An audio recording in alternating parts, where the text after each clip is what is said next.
tous. L'actualité africaine commence au Qatar. Puisque l'Émirat a été le théâtre hier d'une rencontre restée presque secrète jusqu'au tout dernier moment, Félix Tshisekedi et Paul Kagame qui discutent l'un avec l'autre sous le regard de l'émir Al Thani. Presque personne ne semblait au courant de cette entrevue jusque dans les premiers cercles du pouvoir. La guerre dans l'est de la République démocratique du Congo et la FCM 23 accusée d'instaurer la psychose jusque dans les hôpitaux. Amnesty enquête sur ces malades, sur ces blessés enlevés jusque dans leur chambre. Les présidents de République démocratique du Congo et du Rwanda se rencontrent donc au Qatar. L'émir Al Thani, qui entretient de bonnes relations avec les deux dirigeants, a donc réussi à les faire discuter l'un avec l'autre. En face à face, ça n'était pas arrivé depuis plus d'un an. Félix Tshisekedi accuse toujours le Rwanda de soutenir largement le mouvement armé de la FCM 23, dont les hommes se sont emparés de larges portions des provinces du Nord et du Sud Kivu depuis début 2025. Cette rencontre qatarienne a été tenue secrète jusqu'au tout dernier moment. RFI Kinshasa, Pauline Azidi. Le communiqué des trois pays est assez bref, mais il y a l'essentiel. Les deux chefs d'État se sont bien rencontrés ce mardi en tête-à-tête sous la médiation de l'émir du Qatar. Une première rencontre depuis l'entrevue glaciale du sommet de l'Union africaine d'Addis Abeba en février 2024. Une entrevue surprise et dont les détails ont été gardés secrets. Dans l'après-midi, il y avait des rumeurs, mais ça ne reposait pas sur grand-chose, avoue une source diplomatique. Un patron de presse confie lui aussi avoir été pris au dépourvu quand un proche de la présidence confirme que le chef d'État n'était effectivement pas à son bureau ces 2 derniers jours. Mais les regards étaient tournés vers l'Angola. Devaient s'ouvrir à Luanda ce mardi des négociations entre le groupe armé AFCM 23 et Kinshasa. Négociations qui n'ont pas pu commencer en raison de l'absence justement du mouvement rebelle qui a suspendu sa participation après l'annonce des sanctions européennes visant plusieurs de ses responsables. Le président a été fidèle à sa position, explique une source à la présidence congolaise, et d'ajouter, à savoir négocier directement avec celui qu'il considère comme le vrai chef du M23, Paul Kagame. Finalement, ce qui arrive est conforme avec ce qu'il a toujours dit, conclut notre interlocuteur. Pauline Azidi, Kinshasa, RFI. C'est à la une également ce mercredi, cette rencontre hier au Qatar entre président congolais Félix Tshisekedi et rwandais Paul Kagame. Une réunion de 45 minutes organisée dans le plus grand secret et initiée par l'émir du Qatar, en bons termes avec les deux dirigeants.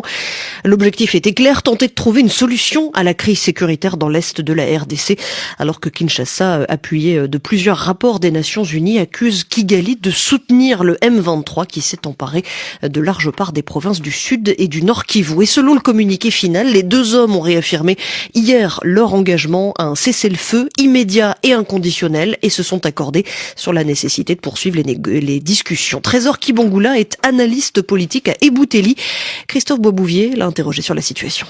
Trésor Kibongula, bonjour. Bonjour. Est-ce que vous êtes surpris par cette rencontre au Qatar? Oui, comme tout le monde, c'était une grande surprise, en tout cas dans la forme, mais pas totalement dans les fonds, parce qu'on sait que Doha a longtemps voulu jouer un rôle dans la médiation entre la RDC et le Rwanda. On se souvient encore d'une tentative en 2023 déjà, mais jusqu'ici, Kinshasa s'y montrait toujours réticent, notamment parce que les Qatar est perçu par les autorités congolaises comme proche de Kigali, notamment avec des investissements au Rwanda et la construction d'un aéroport au Rwanda. Mais au regard des blocages dans les autres formats de médiation, je pense que cette rencontre offre quand même un progrès sur un point essentiel.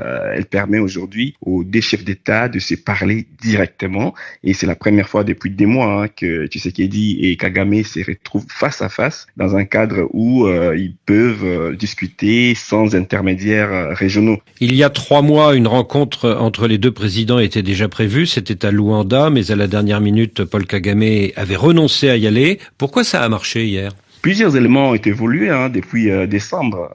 Les contextes militaires et diplomatiques a basculé. En décembre, Kinshasa refusait encore totalement l'idée de négocier avec les M23. Kigali, de son côté, posait comme condition sine qua non des négociations directes entre le gouvernement congolais et les M23, c'est que Tshisekedi refusait. Donc beaucoup de choses ont évolué. Les rapports des forces ont changé sur le terrain. Fin janvier, le M23 a pris les contrôles des Goma, puis en février, Bukavu est tombé aussi. L'armée congolaise n'a pas réussi à reprendre l'initiative et aujourd'hui, le M23 continue à consolider ses positions. Et sur le plan diplomatique, Kinshasa finalement accepté l'idée de ces dialogues directs avec les M23. Et de l'autre côté, on voit aussi toutes ces sanctions qui tombent sur le Rwanda. Donc je pense que face à cette situation, les deux parties avaient finalement plus d'intérêt à parler aujourd'hui qu'en décembre. Dans le communiqué final d'hier soir, les deux chefs d'État insistent sur le processus conjoint, le processus fusionné que l'organisation EAC des pays d'Afrique de l'Est et l'organisation SADC des pays d'Afrique australe ont mis en place le mois dernier à Dar es Salaam en faveur de la paix au Congo. Pourquoi cette attention particulière ? Je pense que l'initiative des Luanda n'avait pas vraiment réussi à avoir une confiance de la part de Kigali. Elle était portée par l'Angola de manière plus ou moins isolée. Et aujourd'hui, Doha ne cherche pas à créer un énième format parallèle de médiation, parce que lorsqu'on lit les communiqués qataris, on voit très bien effectivement que ce sont les discussions sous l'égide de l'EAC et de la SADC qui sont encouragées, ce qu'on appelle aujourd'hui les processus fusionnés. Je pense que ces choix peut s'expliquer par plusieurs facteurs, parce que il correspond aux préférences de Kigali, qui a toujours misé sur ces processus fusionnés pour gérer la crise, parce que Kigali a une certaine influence sur l'EAC. Deuxième chose, c'est que ces choix des Doha de préférer les processus fusionnés permet d'éviter un affrontement entre plusieurs initiatives concurrentes, parce qu'on était un peu dans une cacophonie d'initiatives de médiation. Avec Doha, maintenant, on essaie de proposer une ligne et c'est les choix des processus fusionnés. Est-ce à dire que les premières négociations directes entre le gouvernement congolais et le M23 n'auront pas lieu à Luanda, sous l'égide de l'Angola, mais quelque part ailleurs, en Afrique, sous l'égide de ce processus fusionné entre l'EAC et la SADC ?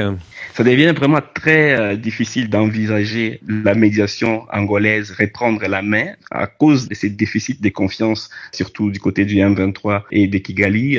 Mais comme les deux parties doivent se parler et qu'il y a eu un progrès avec la rencontre de Paul Kagame et de Félix Tshisekedi à Doha, on pense que les processus pourraient continuer, peut-être en marge des discussions EAC-SADC qui se tiennent dans le cadre de ces processus fusionnés. Trésor Kibangula, merci. Trésor Kibangula, analyste politique à Ebouteli, il répondait à Christophe Boisbouvier. La situation sur le terrain dans les Kivu proprement dit, ce sont ces nouvelles accusations qui visent donc l'AFC M23. Il se rendrait coupable de nombreux crimes contre les populations civiles, selon une enquête d'Amnesty International révélée hier, avec d'une part des suspicions de massacres, des centaines de corps ont été retrouvés par les équipes d'autres ONG, mais aussi un climat de terreur que le groupe ferait régner parfois jusque dans les hôpitaux. Écoutez ce qu'en dit Christian Roumou, chargé de campagne pour Amnesty. Nous sommes penchés sur les enlèvements dans les hôpitaux. Vous vous rappelez bien que les Nations Unies, le Bureau des droits humains des Nations Unies avait déjà soulevé ces incidents, que le M23 on y est. Mais là, les nouvelles informations que nous avons, les témoignages que nous avons pu récolter ont pu confirmer ces enlèvements des patients, mais aussi des gardes des malades à Goma. Nous avons aussi pu documenter des centaines de cadavres qui ont été retrouvés dans la province du Sud Kivu, environ 400 corps qui ont été ramassés par les services de la Croix-Rouge. Mais aussi, nous sommes plus penchés sur la situation des défenseurs des droits humains et journalistes. Et là, on remarque qu'il y a quand même une intention claire par les M23 de pouvoir museler tout critique contre l'action du M23. Christian Roumou, chargé de campagne pour l'ONG Amnesty International.